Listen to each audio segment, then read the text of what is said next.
Children, this is your own Aparna Sharma at your own channel Physics at your Pace. So we have already started with our first unit of physics, that is electrostatics. आप लोगों ने लगातार मेरे channel को subscribe करके मुझे इतना बनाया है कि मैं आप लोगों को आपकी प्रॉब्लम सॉल्व करके दे पा रही हूँ. I am so thankful to you all. बच्चों, बस इसी तरीके से आपका प्यार चाहिए और आपका साथ चाहिए. So we are starting here with an important topic, electric flux, which is in continuation to my last topic, electric field lines. आप सबको याद होगा क्या होती है इलेक्ट्रिक फील्ड लाइंस? हाँ, पॉजिटिव चार्ज से बाहर निकलती है, नेगेटिव चार्ज से अंदर आती है. ठीक है. इलेक्ट्रिक फील्ड लाइंस किसी भी पॉइंट पर हमें उस जगह पर इलेक्ट्रिक फील्ड की इंटेंसिटी को बताती है. जितना ज्यादा इंटेंस इलेक्ट्रिक फील्ड होता है उतनी ही इलेक्ट्रिक फील्ड लाइंस स्ट्रॉन्ग होती हैं. जितना वीक इलेक्ट्रिक फील्ड होता है उतनी ही इलेक्ट्रिक फील्ड लाइंस कम होती चली जाती हैं. एक पॉजिटिव चार्ज से हम यही कहते हैं कि यदि हम एक पॉजिटिव चार्ज को खुला घूमने के लिए छोड़ दें तो जो वो रास्ता इख्तियार करेगा या वो रास्ता जो लेगा, that path will be known as its electric field line. तो मैंने यहाँ पर एक पॉजिटिव चार्ज के पास यदि एक टेस्ट चार्ज को छोड़ दूं तो वो लगातार इसे रिपेल करेगा. इसलिए the electric field line will be in the outward direction. लेकिन यदि एक नेगेटिव चार्ज के पास एक टेस्ट चार्ज को खुला छोड़ दूं तो ये इसे अट्रैक्ट करेगा. इसलिए the electric field line will be in the inward direction. That's very true. So now let's start with all these electric field lines. With the revision of the electric field line, let's start with electric flux. Actually हमारे syllabus में electric flux से भी पहले एक और topic आ जाता है जिसे हम कहते हैं एरिया वेक्टर. होता क्या है बेटा, हमारे पास कई बार कुछ ऐसे वाले ऑप्शंस होते हैं जहां पर हम अभी तक आप सबने पढ़ा area as a scalar quantity, लेकिन हमारे पास कुछ ऑप्शंस ऐसे होते हैं जिसमें हमें मानना पड़ता है कि एरिया के मैग्नीट्यूड के साथ साथ हमें एरिया की डायरेक्शन भी चाहिए होती है. कुछ पर्टिकुलर पॉइंट्स, उन पर्टिकुलर पॉइंट्स पर आके हमें ढूंढना पड़ता है कि एरिया वेक्टर भी होना चाहिए. तो किसी भी सरफेस का एरिया वेक्टर, यदि आपके पास एक सरफेस है तो उस सरफेस का एरिया वेक्टर पहली बात तो सरफेस के परपेंडिकुलर होगा हमेशा. It will always be perpendicular to the area vector. Secondly, it will always be in the outward direction. तो किसी भी सरफेस का एरिया वेक्टर की दो प्रॉपर्टी होती हैं जो आपको फॉलो करनी है, और वो दो प्रॉपर्टी हैं कि किसी भी सरफेस का, जैसे ये सरफेस है ए, तो इसका area vector will be perpendicular to the surface and pointing in the outward direction. हमेशा कहां पॉइंट करेगा? आउटवर्ड डायरेक्शन में. तो सपोज करो आपने इस डायरेक्शन को ले लिया एन के, तो आपका area vector will B magnitude of the area into ampere. मैं पहले भी कह चुकी हूं कि कैप वेक्टर हमारी बहुत बड़ी जीत है. कैप वेक्टर हमारी जीत क्यों है? क्योंकि इस वेक्टर को आप कभी भी यूज करिए, किसी भी जगह यूज करिए, आप इसकी वजह से डायरेक्शन ले सकते हैं बिना मैग्नीट्यूड चेंज किए. आप डायरेक्शन ले सकते हैं. तो मैंने यहां पर इस लाइन की डायरेक्शन हुई एन कैप की डायरेक्शन है, तो I got the area vector where I multiplied area with n cap. N cap is the unit vector which is perpendicular to the direction of my given surface. उसी तरीके से यदि मेरी surface curved हो जाए तो मैं क्या करूंगी, इस कर्व्ड सरफेस को छोटे छोटे सरफेसेस में बांट लूंगी और उन सरफेसेस का एरिया वेक्टर बनाऊंगी ds. ठीक है. So I will get ds vector is equal to ds into n cap.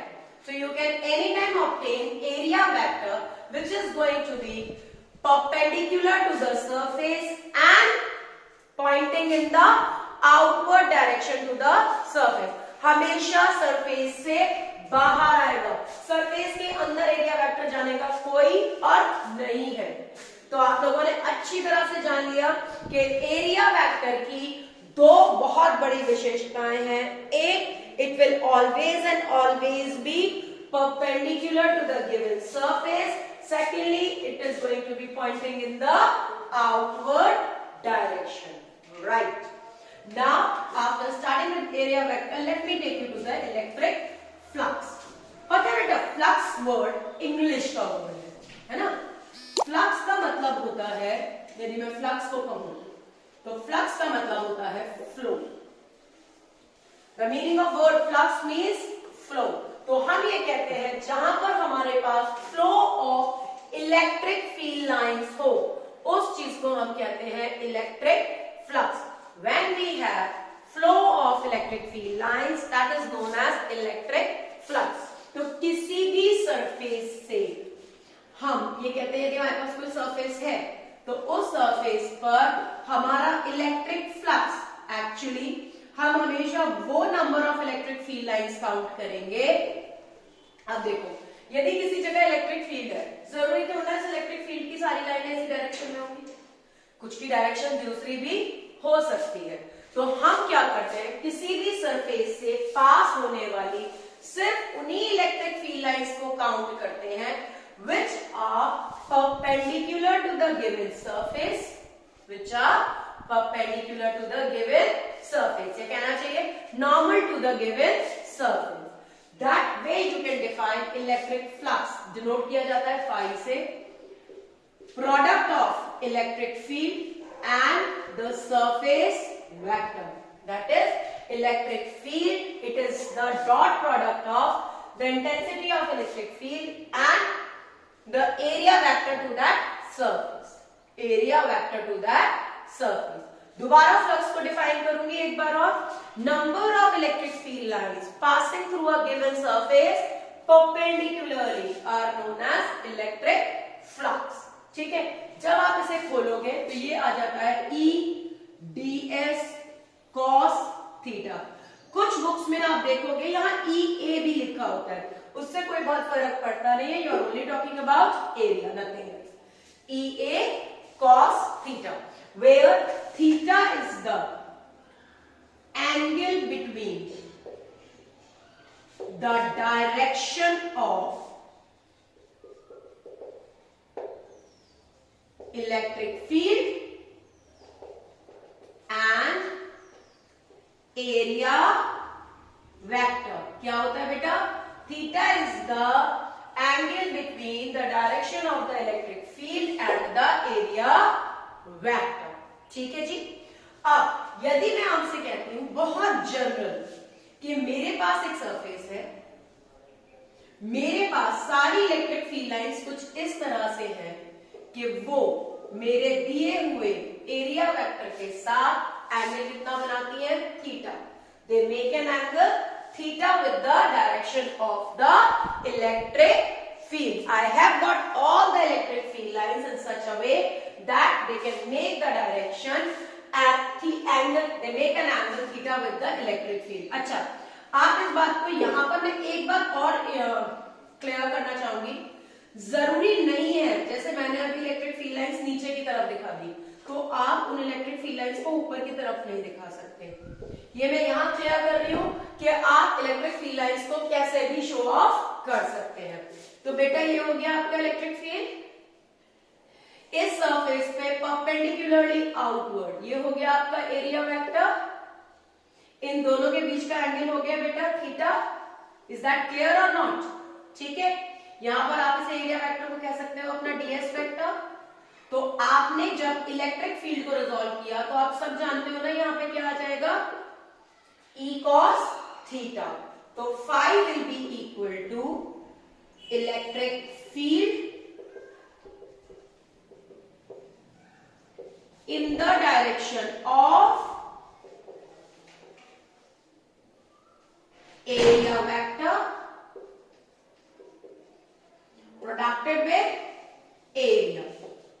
ठीक है, तो आपने यहां पर लिखा E cos theta into A, तो it will be EA cos theta, जिसे आगे आप लिखते हो phi is equal to E dot A. Very good. You write it as phi is equal to E dot A. The unit for phi will be क्या हो जाएगा, मेरा electric field का यूनिट होता है न्यूटन पर कूलम मीटर स्क्वायर, न्यूटन पर coulomb metre square. आप हमेशा याद रखना बेटा कि इलेक्ट्रिक फ्लक्स, एरिया वेक्टर, ये दोनों बहुत इंपॉर्टेंट टॉपिक है। एरिया वेक्टर की दोनों प्रॉपर्टी आपको याद रखनी है, that it is the area, it is a vector which is pointing in the outward direction and perpendicular to the given surface.